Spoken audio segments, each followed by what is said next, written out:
दोस्तों, आज की कहानी एक लड़के के बारे में है जो अपने पिता और अपनी सौतेली माँ के साथ रहता है। लेकिन एक दिन वह अपनी सौतेली माँ को देख के गर्म हो जाता है, अपना पानी निकाल देता है। इसके बाद क्या होता है जानने के लिए वीडियो को एंड तक देखें। दोस्तों, कहानी लड़के से जिसका नाम एलन है। वह अपने कमरे में लेटा हुआ है और उसके बगल वाले कमरे में उसके माता पिता हैं जो एक दूसरे का पानी निकल रहे हैं। उनकी आवाज सो नहीं पा रहा था। वह अपनी घड़ी में समय देखता है कि उसके माता पिता कितनी देर तक एक दूसरे का पानी निकालते हैं और फिर वह सो जाता है। खैर, अब सुबह हो चुकी है और एलन की आंख खुलती हैं। उसके पापा उसे साथ में वर्कआउट करने के लिए कहते हैं। असल में एलन के पापा, जिनका नाम अर्नेस्ट है, आर्मी ऑफिसर थे। वह हमेशा एलन के साथ सख्ती से पेश आते थे क्योंकि एलन एक सीधा साधा और मासूम लड़का था, जबकि वह उनकी तरह ताकतवर और ऊर्जावान बने। इसी वजह से एलन अक्सर अपने पापा के बर्ताव से नाराज रहता था, लेकिन डर के मारे वह कुछ कह नहीं पाता था। ऐसे में एक दिन ब्रेकफास्ट टेबल पर इसी बात को लेकर उनकी बहस हो जाती है।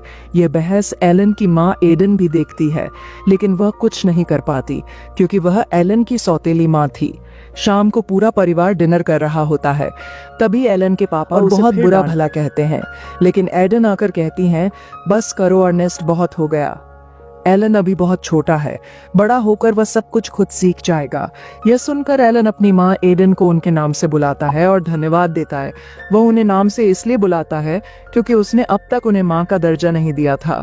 अगले दिन अर्नेस्ट पर जाना पड़ता है, लेकिन जाने से पहले वह एलन से अच्छे से कहते हैं, एडना तुम्हारी माँ है, उनके साथ अच्छे से पेश आना, नहीं तो अच्छा नहीं होगा। यह सुनकर एलन गुस्से में अपने पापा से कहता है, वह औरत मेरी माँ नहीं है, मैं उसे नाम से ही बुलाऊंगा। जाते जाते अर्नेस्ट एडन से कहते हैं, तुम जो सही समझो वह करो, बस इस डरपोक लड़के को मेरे लौटने तक बहादुर और ताकतवर बना देना। दूर खड़ा एलन यह सब सुनता है और अंदर चला जाता है। कहीं जाना था, लेकिन उनकी कार खराब हो जाती है। वह एलन के कमरे में मदद मांगने जाती हैं। दरवाजा खोलने पर वह देखती हैं कि एलन अपने फोन पर वीडियो देखकर अपना पानी निकाल रहा है। एडन उसे इस हालत में देखकर खुद को रोक नहीं पाती और उसे चुपचाप देखती रहती हैं। तभी अचानक एलन की नजर शीशे में एडन पर पड़ती है। वह डर जाता है और जल्दी से अपने कपड़े ठीक करने लगता है। एडन भी दरवाजे के पीछे छिप जाती हैं। डर के मारे एलन बाहर आता है और पूछता है, आपको कुछ काम था? एडन समझ जाती है कि एलन ने उन्हें देख लिया है। वह कहती हैं, मेरी कार स्टार्ट नहीं हो रही है, क्या तुम देख सकते हो? देखने आता है और उसे ठीक करने लगता है। दरवाजे पर खड़ी एडन अब एलन को अलग नजरों से देखती है क्योंकि वह अब एलन को पसंद करने लगी थी। इसके बाद वह एलन से कहती हैं, मुझे अच्छा नहीं लगता जब तुम्हारे पापा तुम्हें डांटते हैं। मैं अर्नेस्ट की तरफ से माफी मांगती हूँ। लेकिन एडन की इन बातों का एलन पर कोई असर नहीं होता क्योंकि वह उन्हें अपनी माँ नहीं मानता था। रात में एडन अर्नेस्ट को कॉल करती हैं और बताती हैं कि उनकी कार खराब हो गई है। जब मैंने एलन से कहा, वह भी इसे ठीक नहीं कर सका। यह सुनकर अर्नेस्ट बहुत गुस्सा हो जाता है और एडन से कहता है, एलन से बात की है। और फिर अर्नेस्ट उसे डांटते हुए कहता है कि कार मेरे आने से पहले ठीक हो जाने चाहिए। इसके बाद एलन फिर से कार ठीक करने की कोशिश करता है। तभी एडन उसके पास आती है। एडन को देखते हुए एलन कहता है, मैं इसे ठीक नहीं कर सकता। एडन उसका हाथ पकड़कर उसे दिलासा देती है और कहती हैं, तुम कर सकते हो, अगर दिल से कुछ करो तो वह जरूर होगा। असल में एडन अपनी बातों से उसे मोटिवेट करने की कोशिश कर रही थी। उसकी बात सुनकर पहली बार एलन को एडन अच्छी लगने लगती है। थोड़ी देर बाद जब एडन कमरे से बाहर जाती है तो अचानक उसके पैर में मोच आ जाती है। यह देख कर एलन उसकी मदद करने के लिए दौड़ता है और उसके पैर दबाने लगता है। अच्छा लगता है क्योंकि उसने कभी किसी लड़की को इस तरह छुआ नहीं था। ऐसा करते हुए एलन एडन के पैर पर किस कर देता है, लेकिन तुरंत उसे एहसास होता है कि यह गलत है। यह सोचकर वह उसे छोड़कर चला जाता है। लेकिन एलन जिस तरह से एडन को छू रहा था, एडन समझ जाती है कि कहीं ना कहीं एलन को भी वह पसंद आने लगी थी। इसके बाद रात को जब एलन टीवी देख रहा होता है, एडन नाइट गाउन पहनकर उसके पास आती हैं और उसके पास बैठकर अपने दोनों पैर उसकी गोद में रख देती हैं। हालांकि एलन को यह सब पसंद नहीं आता, फिर भी वह उनके पैरों की मसाज करना शुरू कर देता है। अब एडन अजीब अजीब हरकतें करके उसे अपनी ओर आकर्षित करती हैं और फिर जैसे ही दोनों एक दूसरे को देखते हैं, वे अपने रिश्ते को भूलकर गर्म हो जाते हैं। यह एलन क्योंकि उसने पहले कभी किसी लड़की के साथ ऐसा कुछ नहीं किया था। करते टाइम एलन का पानी जल्दी निकल जाता है, इसलिए एडन इससे ज्यादा खुश नहीं होती और फैसला करती हैं कि चाहे कुछ भी हो जाए वह एलन को यह सब सिखाकर रहेंगी। इसके बाद दोनों साथ में मजा लेने लगते हैं क्योंकि अब उन्हें एक दूसरे से प्यार हो गया था।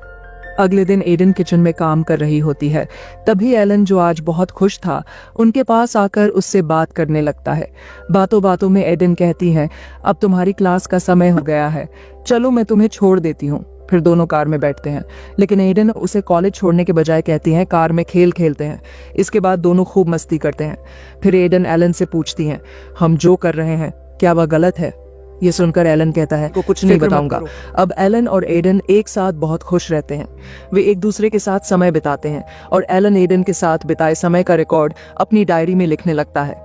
एक दिन एलन एडन के लिए फूलों का गुलदस्ता लेकर आता है, लेकिन जैसे ही वह कमरे में प्रवेश करता है उसे अपने पापा का बैग दिखता है। ये देखकर एलन समझ जाता है कि उसके पापा घर वापस आ चुके हैं।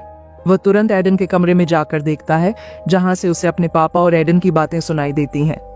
ये देखकर एलन का दिल टूट जाता है क्योंकि उसे लगता है कि उसकी पुरानी जिंदगी फिर से लौट आई है। थोड़ी देर बाद जब एडन अकेले किचन में काम कर रही होती हैं, एलन पीछे से आकर उसे पकड़ने की कोशिश करता है, लेकिन एडन कहती हैं, अब हम ये सब नहीं कर सकते। एलन अब एडन के साथ रहने का आदी हो चुका था, इसी कारण वह जबरदस्ती करने की कोशिश करता है, लेकिन गुस्से में एडन उसे थप्पड़ मार देती है। इससे एलन की नाक से खून निकलने लगता है। यह देखकर अर्नेस्ट अपने कमरे से बाहर आते हैं और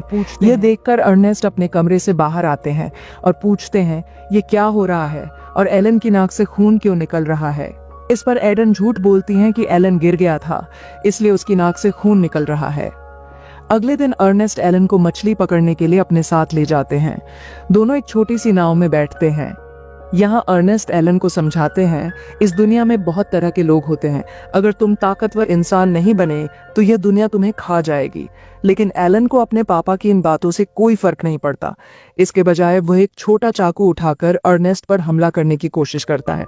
जैसे ही वह उन्हें मारने वाला होता है, अर्नेस्ट कहते हैं, मैं भी तुम्हारी तरह ही था बचपन में, और अब मैं नहीं चाहता कि जो मैंने सहा वह तुम भी सहो। मैं तुमसे बहुत प्यार करता हूँ। यह सुनकर एलन तुरंत चाकू नीचे रख देता है और अपने पिता को मारने का विचार छोड़ देता है। थोड़ी देर बाद दोनों मछली पकड़कर घर वापस आ जाते हैं। इसके बाद हम देखते हैं कि एलन का परिवार साथ में लंच कर रहा है। एलन भी वहां बैठा हुआ है, लेकिन उसके मन में उथल पुथल मची हुई है। वह सोच रहा है कि उसके पापा एडन से सच्चा प्यार नहीं करते, शायद एडन किसी मजबूरी में उनके साथ रह रही है। यही सोचते हुए एलन अचानक उठता है, अपने पापा की बंदूक उठाता है और उन्हें मारने की कोशिश करता है। कहता है, आपको क्या लगता है आप मुझसे प्यार करते हैं? नहीं, आप तो बस मुझे डांटते रहते हैं। ना, मैं आपसे प्यार करता हूँ, ना ही एडन आपसे प्यार करती है। यह सब सुनकर एडन कहती हैं, मैं अर्नेस्ट से बहुत प्यार करती हूँ। यह सुनकर एलन को एहसास होता है कि एडन ने उसे सिर्फ इस्तेमाल किया है। गुस्से में एलन बंदूक अपनी ओर घुमा लेता है। यह देखकर अर्नेस्ट हंसते हुए कहते हैं, यही तो मैं चाहता था, तुम्हें एक मजबूत इंसान बनाना। आज तुमने बंदूक उठाई है, शायद कल इसे चलाना भी सीख जाओगे। एडन ने वही किया जो मैं नहीं कर सका। मैंने एडन से कहा था कि वह तुम्हारे साथ जो भी करना चाहे कर सकती हैं, बस तुम्हें एक डरपोक से बहादुर इंसान बनाना है। मुझे परवाह नहीं थी कि वह तुम्हारे साथ थी या नहीं, मुझे सिर्फ ये चाहिए था कि तुम डरपोक ना रहो, और अब तुम एक बहादुर इंसान बन गए हो। अपने पापा की तरह ये बातें सुनकर एलन को एहसास होता है कि अर्नेस्ट उससे सच्चा प्यार करते हैं और एडन भी अर्नेस्ट से प्यार करती है। आखिरी सीन में हम देखते हैं कि पूरा परिवार साथ में खाना खा रहा है। अब एलन ने एडन को अपनी माँ के रूप में स्वीकार कर लिया है और इसके साथ ही यह कहानी खत्म हो जाती है।